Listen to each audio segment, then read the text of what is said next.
누가복음 2장 10절에 보시면 보라 내가 온 백성에게 미칠 큰 기쁨의 좋은 소식을 너희에게 전하노라 말씀하셨어요. 하나님이신 예수님께서 인간이 되셔서 이 땅에 오셨어요. 그리고 예수님의 탄생으로 인해서 인류는요 멸망의 자리에서 구원의 자리로 옮겨지게 되었다라고 하는 것입니다. 여러분, 이 사건을 뭐라고 얘기하죠? 성탄이라고 얘기합니다. 크리스마스라고 이야기합니다. 요한복음 1장 14절에서 이렇게 말씀하시죠. 말씀이 육신이 되어 우리 가운데 거하심에. 여기서 말씀은요 하나님을 가리키는 거잖아요. 즉 하나님께서 육신이 되셨습니다. 여러분, 이 말을 신학적인 용어로 뭐라고 하는지 아시죠? 인카네이션, 성육신이라고 얘기합니다. 말씀이 육신이 되어서 이 땅에 오신 분이 누구신가요? 예수 그리스도이십니다. 그러므로 성탄은 한마디로 말씀을 드리면 무엇인가? 그리고 목적이 무엇인가? 하나님이신 예수님께서 우리의 안에 거하시기 위해서 오셨고, 그것은 바로 육신이 이 땅에 오신 것인데, 그것이 바로 뭐냐? 하나님의 말씀이 오신 것이다라고 하는 것입니다. 그러므로 성탄은요 인류 최고의 사건이라고 하는 것입니다. 왜냐하면 이 땅에 있는 여러분과 저에게 이 땅에서의 삶을 바꿔주시는 전환점을 하나님께서 허락하여 주셨을 뿐만 아니라 영원한 생명을 얻을 수 있는 은혜와 축복을 주셨기 때문이다라고 하는 것입니다. 그렇지만 많은 사람들이요 이 성탄의 의미를 잘 모릅니다. 아니, 우리 크리스찬들 가운데에서도요 정말 성탄의 의미를 알고 이 감동을 갖고 감동 속에서 살고 있는 사람들이 얼마나 되느냐라고 질문하면 글쎄요, 아니 여러분은 어떠신가요? 하면 여러분은 뭐라고 대답하시겠습니까? 성탄절이 자신에게 어떤 영향력을 주는지에 대해서 잘 모릅니다. 그리고 아이들에게도 이 성탄절의 의미에 대하여 제대로 가르쳐주지 못하는 부모들이 있다라고 하는 것입니다. 우리는 대강절 기간 동안에 룻기의 말씀을 같이 묵상하고 있잖아요. 룻기는요 보아스와 룻의 사랑 이야기인 것 같지만 룻기는요 하나님의 헤세드를 이야기하는 거예요. 헤세드가 뭐냐면 인애, 자비, 긍휼, 그것이 바로 헤세드인데, 이 하나님의 헤세드에 기초를 해서 구원의 역사가 나타나고 회복의 역사가 나타나는 것이 룻기의 스토리라고 하는 것입니다. 그러므로 하나님의 헤세드는요 보아스를 통해서 나오미와 룻에게 전달되어지고, 그래서 이 나오미와 룻이 가난에서 구원받고 하나님의 복을 받는 이야기가 기록되어 있습니다.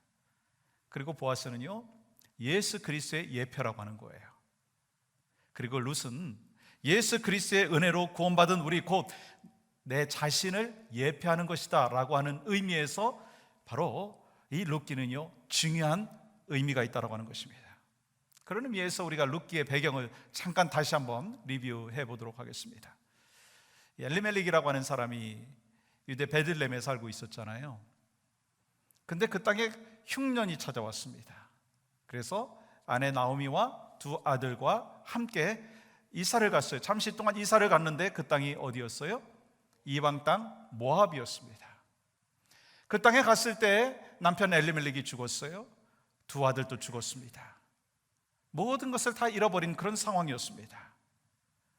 모든 것을 잃어버린 나오미는 하나님께서 자기 백성을 돌보셔서 양식을 주셨다라고 하는 소식을 듣고 다시 베들레헴으로 돌아오기로 결단을 했고, 함께 온 사람이 누구죠?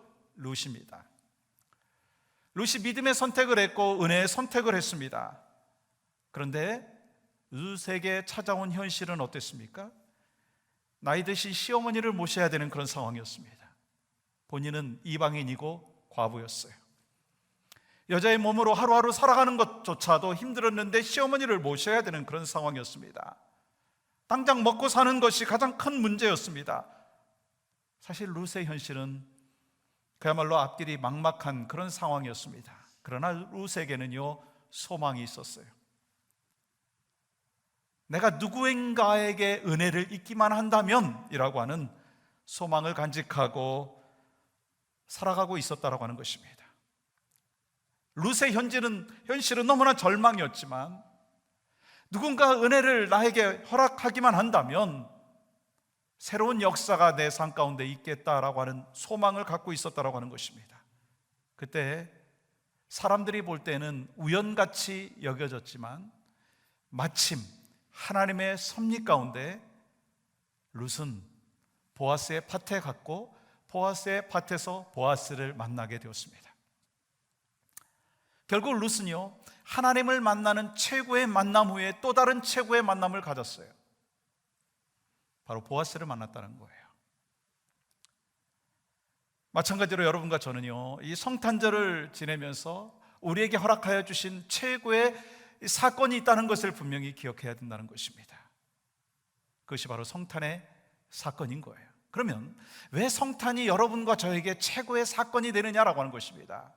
그 이유는요, 성탄은 만남의 사건이기 때문인 것입니다. 저를 한번 따라해 보시겠어요? 성탄은 만남의 사건입니다. 우리는 살아가면서 수많은 만남들을 갖더라고요. 그리고 어떤 사람을 만나느냐에 따라서 우리의 인생이 막 좌우가 되더라고요.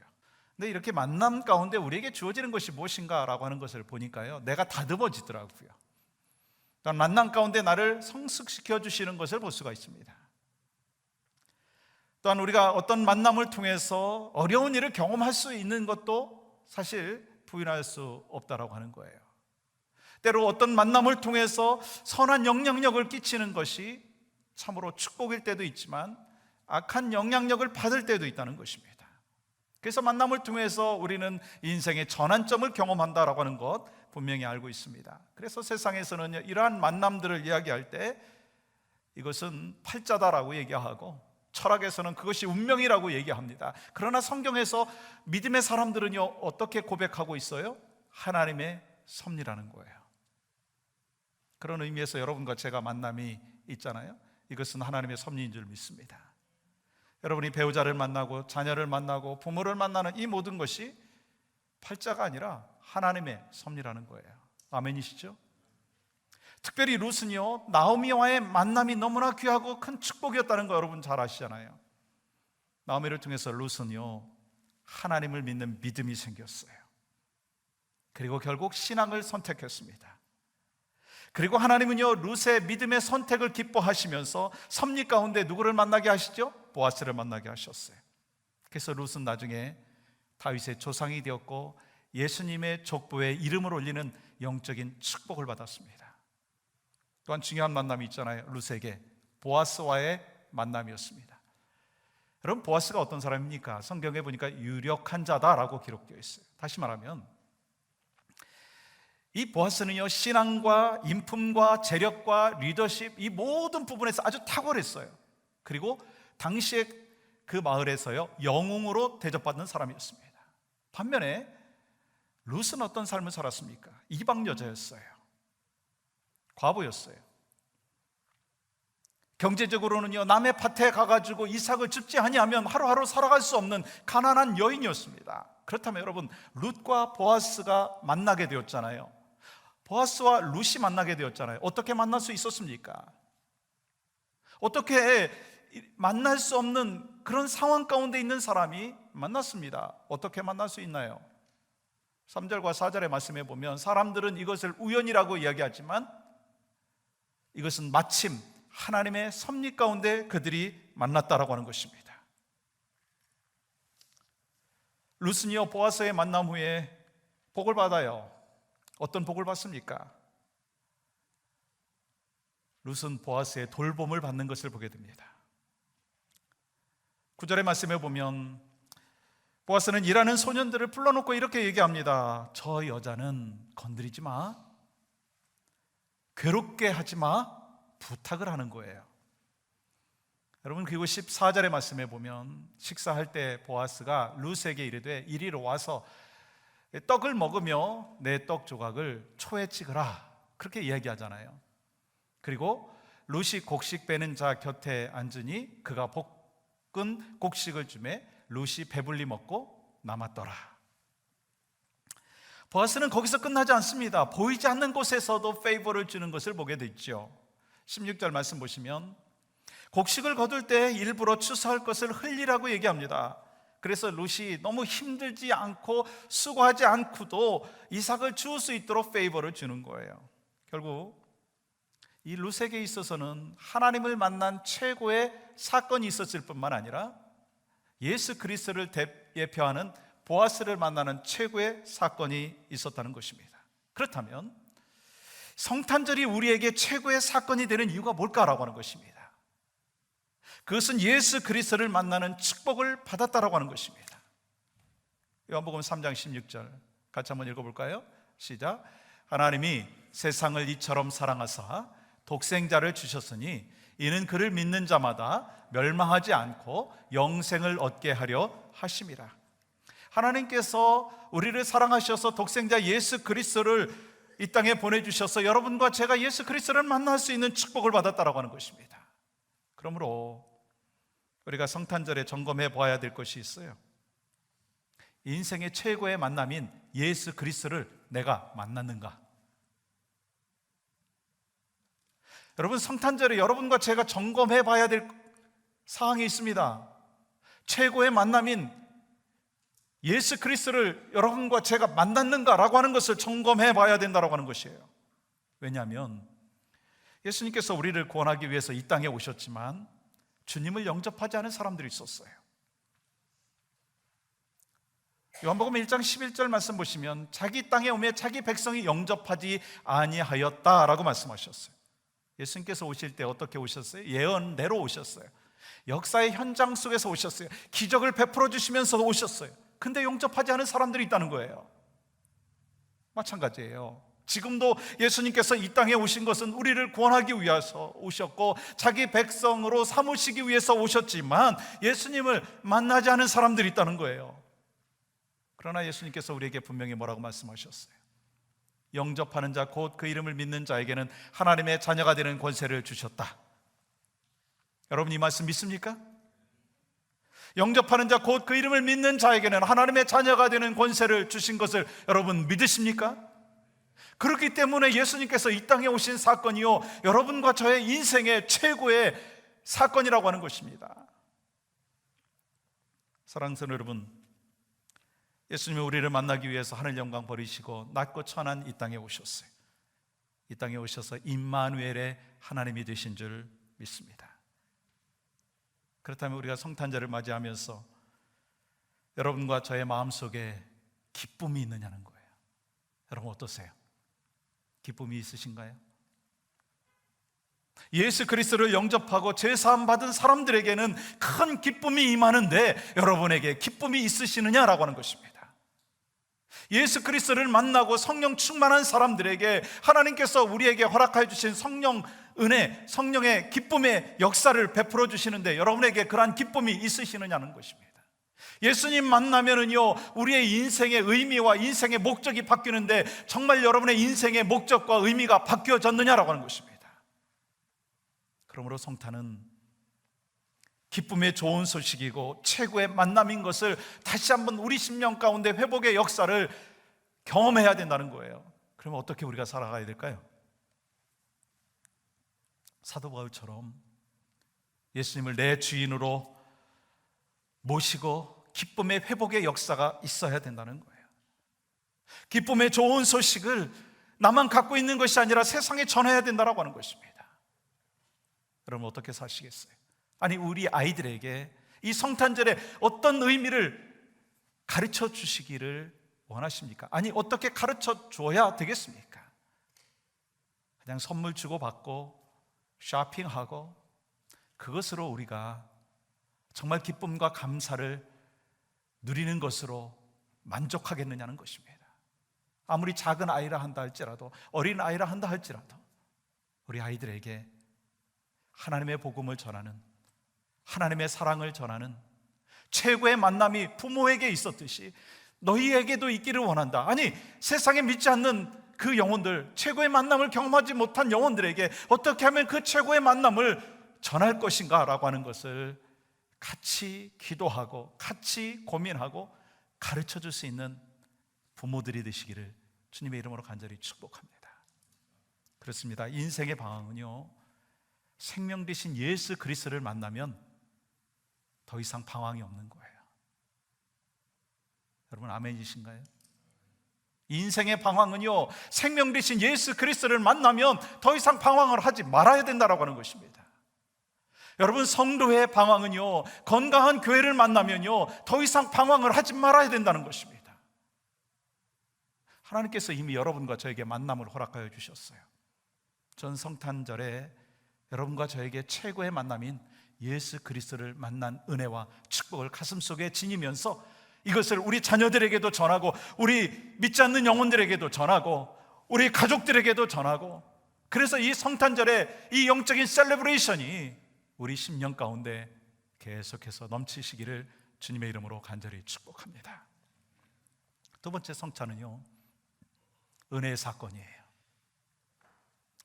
우리가 이 세상 살아가는 가운데 모든 사람들이 은혜 없이는 살 수가 없더라고요. 이 땅에 태어난 모든 사람들이 은혜를 받지 아니하면 살 수가 없어요. 저는 가만히 보니까 저희 부모의 은혜를 참 많이 받았더라고요.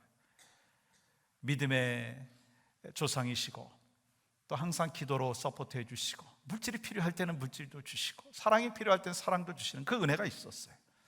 아마 여러분에게도 그런 은혜가 있지 않았습니까? 근데 그 큰 은혜보다 더 큰 은혜가 있더라고요. 그것은 하나님의 은혜라는 거예요.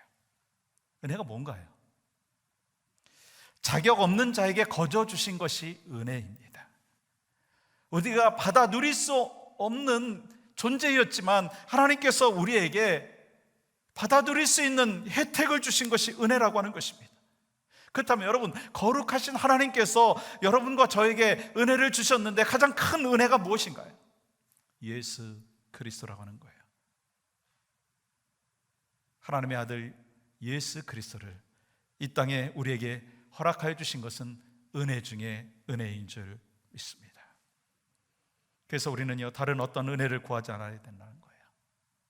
우리는요, 예수 그리스도를 만난 그 순간 하나님의 은혜를 경험했을 뿐만 아니라 그때부터 계속해서 은혜 속에서 살고 있는데, 그 은혜에 대한 회복의 역사가 필요하다는 것을 말씀하는 것입니다. 오늘 본문에 보니까요, 룻은요 보아스의 은혜를 체험했습니다. 아니, 하나님의 은혜를 보아스를 통해서 경험했던 것을 볼 수가 있습니다. 여러분 10절 한번 볼까요? 같이 또 한 목소리로 읽어보았으면 좋겠네요. 시작.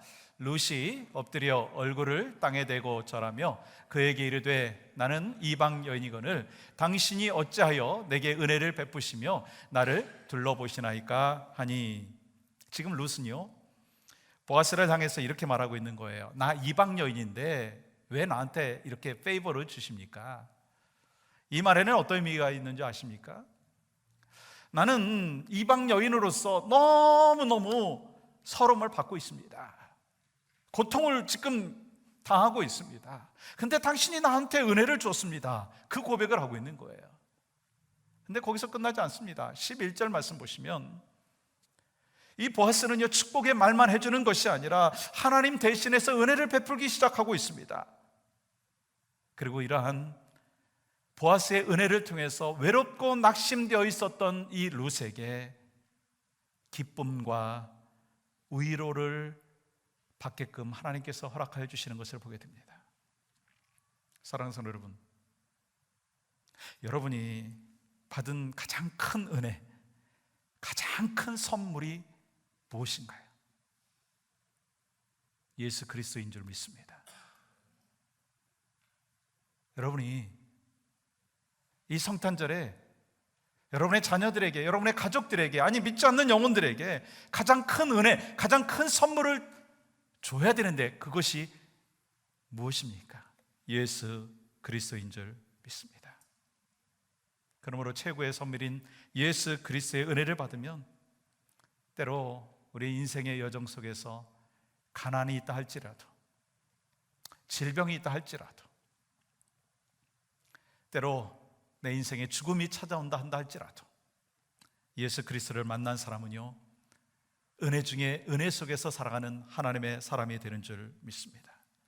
그러나 성탄의 은혜를 누리지 못한다면, 아직까지 물질 세계 속에서 머물러 있고 인간적인 세계 속에서 머물러 있다면, 하나님 물질이 필요합니다, 하나님 건강이 필요합니다, 하나님 나를 뭔가 좀 잘 살 수 있도록 도와주세요. 그래서 목말라 하다가 그것이 주어지지 아니하면 허무함과 낙심과 좌절 속에서 살 수밖에 없는 연약한 모습이 드러나게 된다라고 하는 것입니다.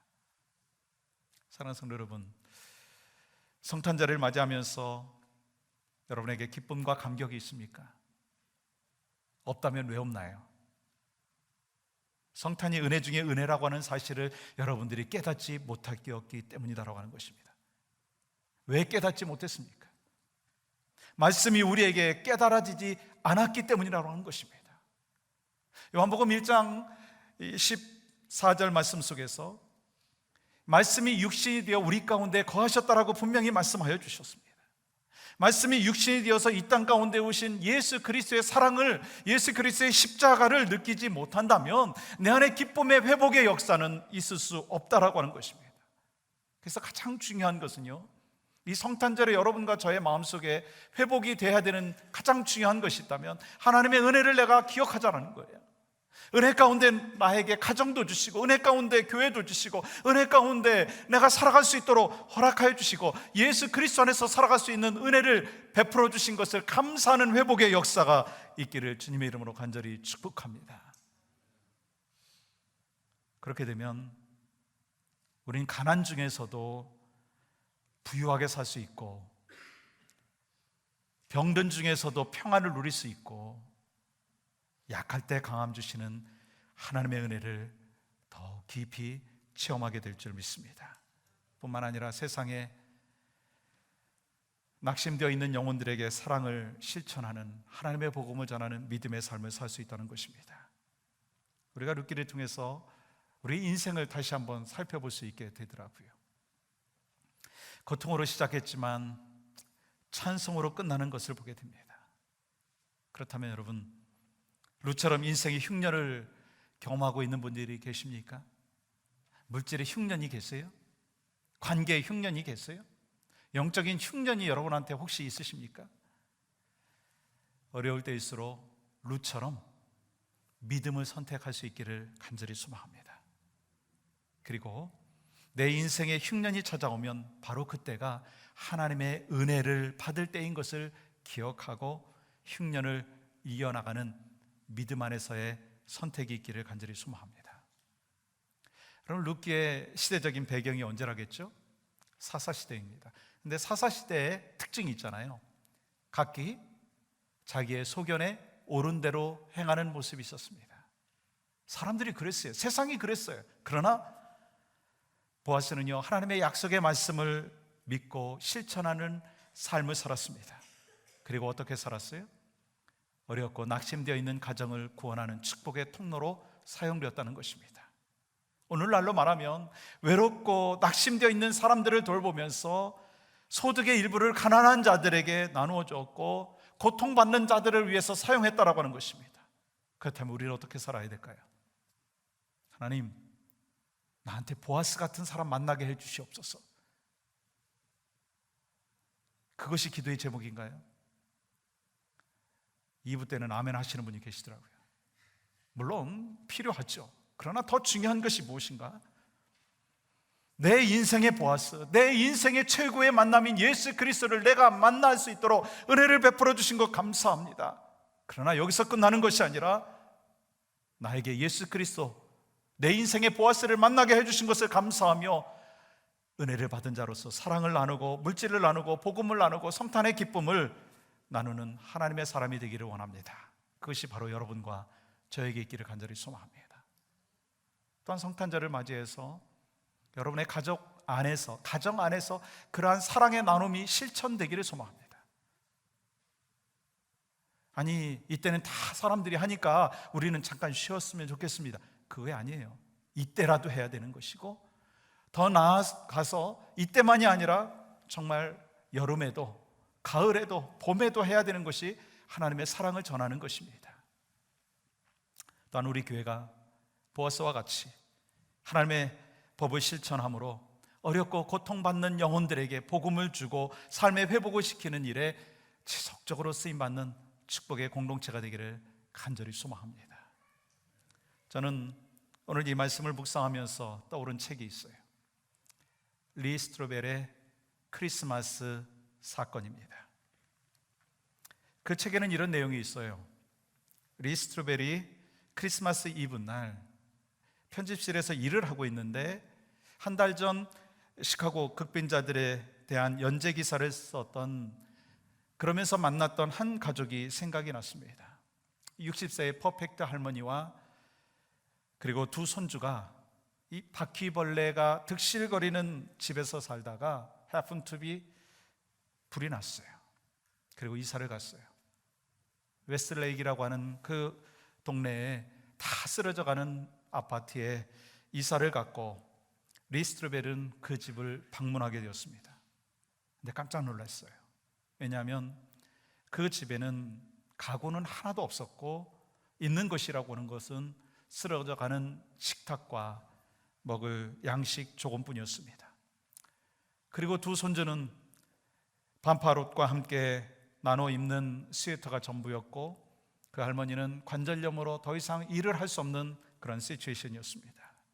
그러나 그 할머니는 지독한 가난에 시달림에도 불구하고 예수님을 믿는 믿음에 대한 확신에 찬 목소리로 예수님은 우리 가족을 절대로 버리지 않았습니다. 그 고백을 하는 거였어요.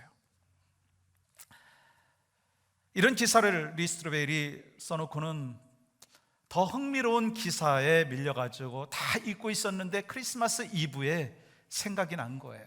그래서 마음이 불편했습니다. 그리고 그 가족이 어떻게 살고 있는지 궁금해서 찾아갔어요.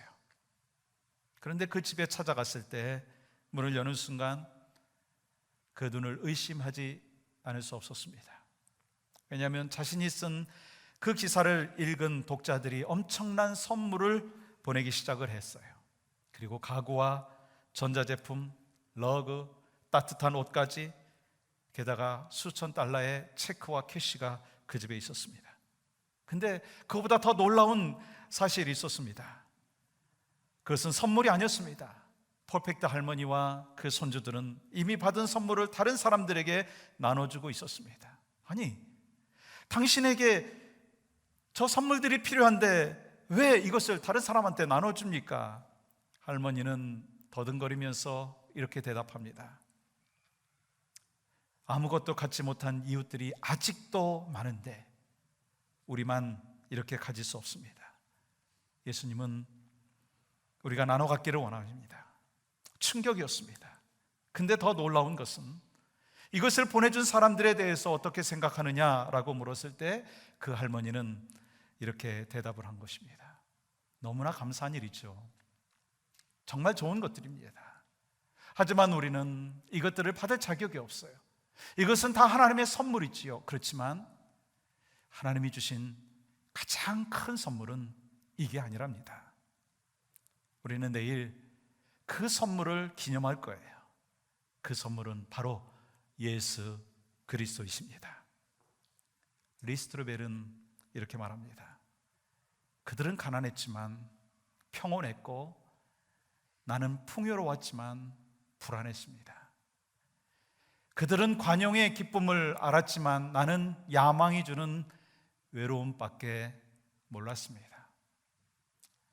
그들은 하늘을 바라보며 그곳에 소망을 두었고 나는 내 자신만을 바라볼 뿐이었습니다.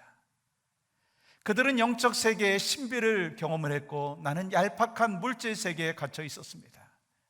그리고 알 수 없는 무언가가 나를 그들이 소유하고 있는 것을 갈망하도록 만들었습니다. 좀 더 정확히 말하자면 그들이 아는 누군가를 갈망하도록. 그 누군가가 바로 예수 그리스도이십니다.